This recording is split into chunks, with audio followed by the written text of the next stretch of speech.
Only accurate rifles are interesting. That quote from Colonel Townsend Whelan from nearly a century ago still holds true today. This rifle is the epitome of that to me. Building a custom rifle is not for everyone, but it might be right for you. Looking at this build here, I will cover the components and why I chose them. Quick overview, this rifle is a 6.5 PRC. It is a Aero Solus action. It is a Manners Pro Hunter stock. And this is a Triggertech special trigger. It is topped with a Nightforce NX8 2.5 to 20 in a mil C. I have an Atlas bipod on the front of it for right now. And then a Thunderbeast Ultra 7 titanium suppressor. This rifle comes in just under 11 pounds as you see it, and it balances very nicely. The origin of this build started with acquiring an Aero Solus action at a very good price, and that kicked off the whole build.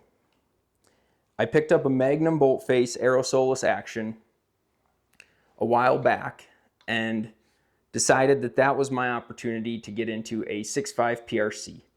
I had been wanting to get into the NRL Hunter series, and that is the cartridge of my choosing because it's a very well-balanced cartridge. It has reasonable barrel life.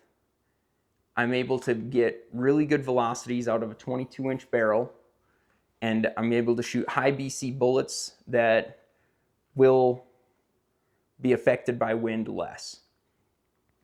I also found that that would be a great hunting cartridge for most big game in the lower 48. The first step after getting the action is I got a proof 22-inch barrel on order.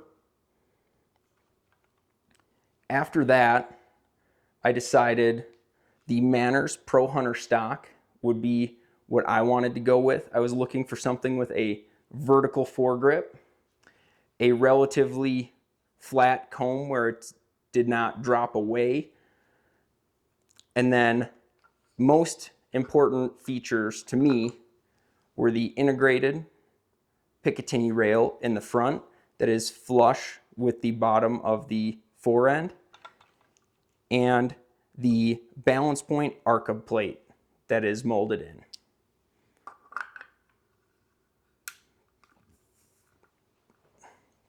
Some of the advantages with this Manners Pro Hunter stock is it is a universal Remington 700 inlet, which allowed me to drop this action in with no bedding. It has the M5 mini chassis in this stock.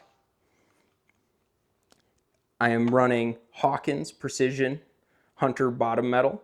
The advantage to this is I have a flush fit 3-round magazine that I can swap out for an AICS magazine if I am in a competition like NRL Hunter, where I may need more than 3 rounds.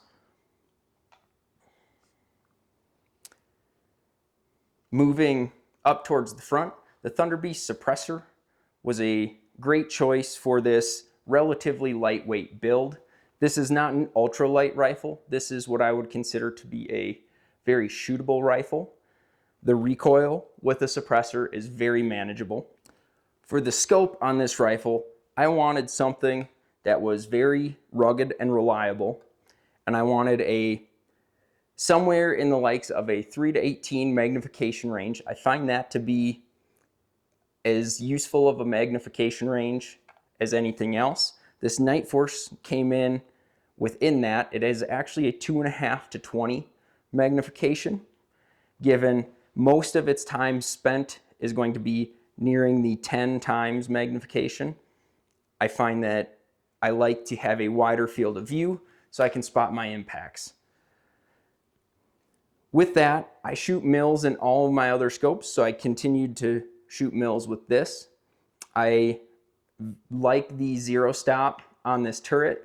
I find it incredibly easy to use and set up compared to some others on the market.